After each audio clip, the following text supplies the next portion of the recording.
Que lo que mi gente, what's up everybody, it's your boy J-Rod, welcome to the channel. So in today's video, I'm going to be sharing with you on how to open a bank account in the Dominican Republic. But before I start, please hit that thumbs up button and hit that subscribe. Opening a bank account overseas is a really good thing to have, whether you want to have a business or just for your personal day-to-day life. Who wants to constantly keep converting money rather than just have a set place for your money to grow and expand in value? So that is what we're going to be talking about today.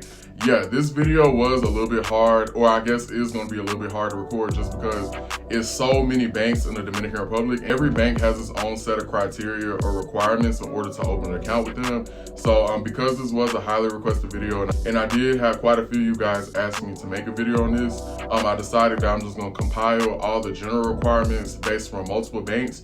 And then from this, what I do advise you to do is take out a pen and paper, and everything that I list in this video, I want you to get a folder. I want you to take a copy of everything that I'm saying, so that way when you do come down to the Dominican Republic, you will have everything that you need to have. And even if you don't need to have it, it's better to have it than not have it, okay? So I want you to listen to this video, take everything that I'm saying in this video, and then when you do decide to come down to the Dominican Republic, you will be more than ready to open a bank account, okay? So first things first, finding the bank, okay? So when you do go down to the Dominican Republic to open a bank account, you do have to do it in person. And this is from the perspective of a foreigner, okay? So this video is not for people who are already citizens of this country. I'm talking about if you do not live in DR and you're a foreigner traveling here and you want to relocate out here and open a bank account, this video is directed for you. All right, let's start general requirements, okay? So once again, like I told you in the beginning of this video, every bank is going to be different. Every bank is going to have its own set of general requirements. What I can tell you is that there are some banks that are easier to have access to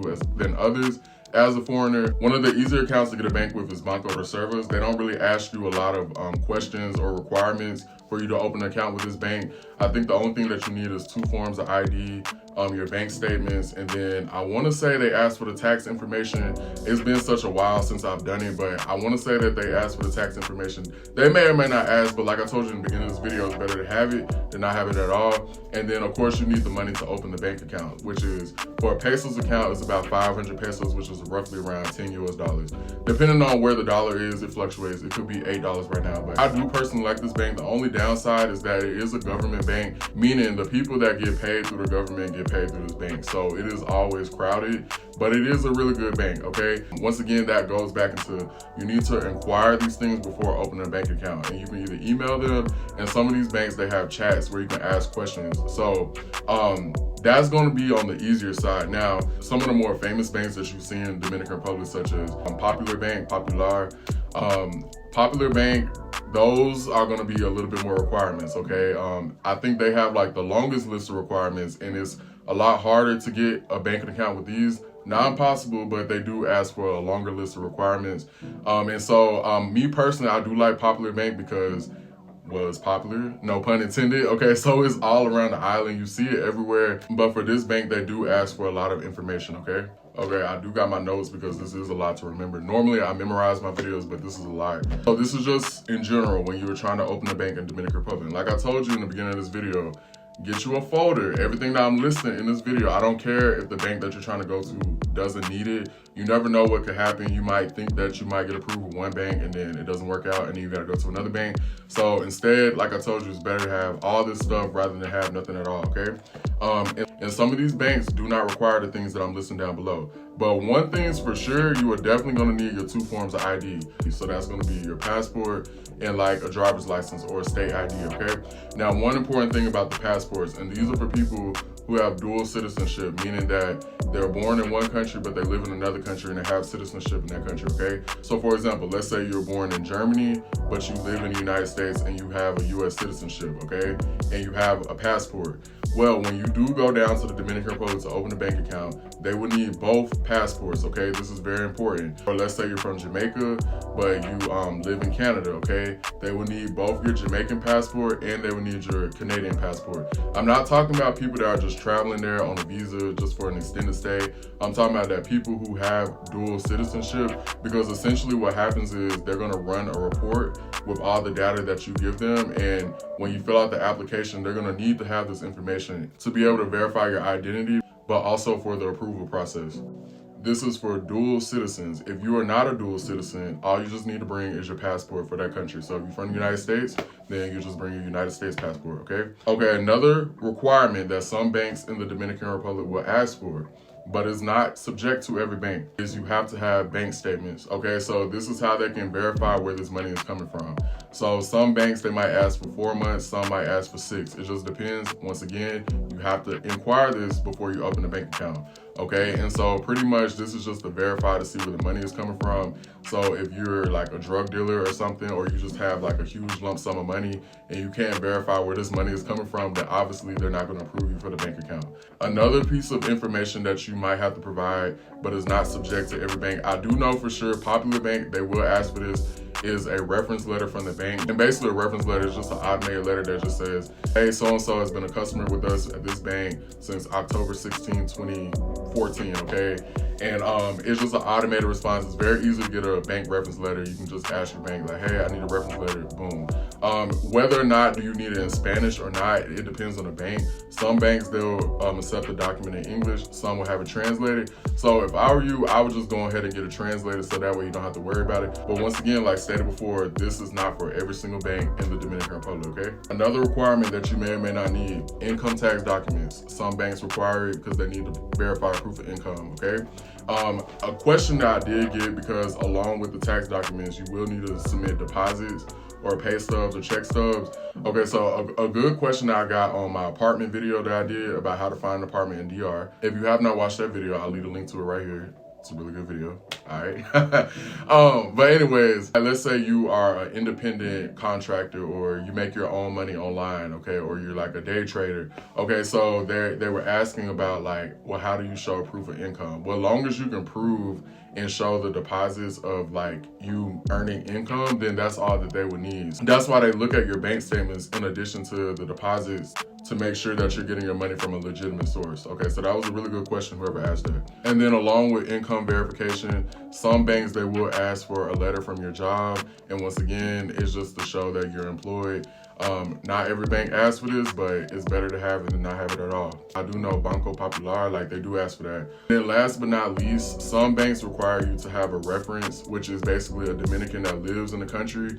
And all that they're really doing is they're just signing off saying that you're using them as a reference. It's not like a co-signer type of thing or an authorized user type of thing. So when you do, I do recommend when you do go open up a bank account to have a local come with you.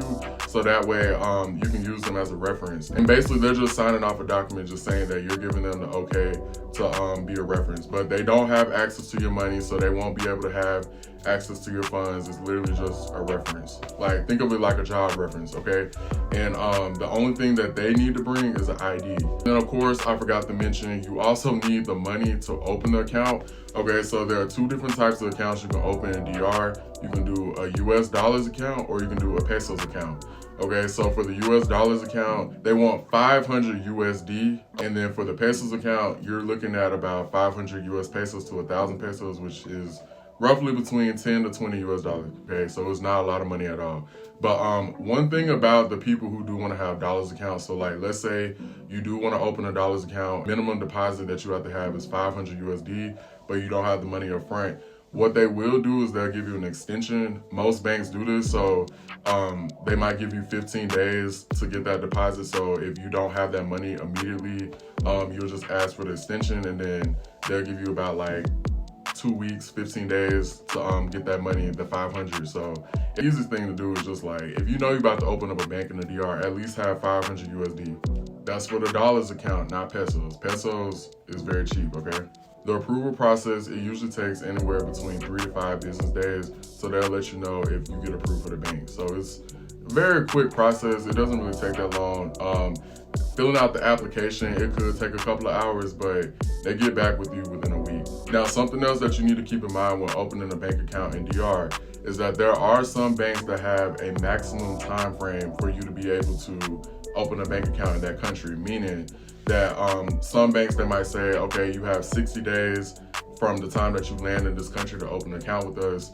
If not, you will have to leave the country and then come back to reset that 60-day cycle, or some they might say 30, okay? So what I do recommend is that if you're somebody that is coming to the DR and you are gonna be staying for long term and you are serious about opening a bank account, I will go ahead and do that within the first 30 days, okay? So that way you don't have to worry about missing a deadline or trying to like have to leave the country and then come back. So now we're going to shift gears into talking about the pesos account versus the dollars account. So something important that you need to know about these accounts is that whatever you open a banking account in, so for example, if you open a bank account in dollars, all of your deposits have to be in dollars, okay? If you open up a pesos account, okay, all of your deposits have to be in pesos, okay? All right, so for example, let's say you live in DR, you have a US dollars account, but you have a business there and it earns pesos, okay? So you go to the bank with your little pesos, got my little 50 pesos, okay?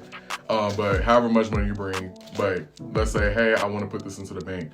What they're going to essentially do is they're going to do an additional transaction, so they have to convert that money over.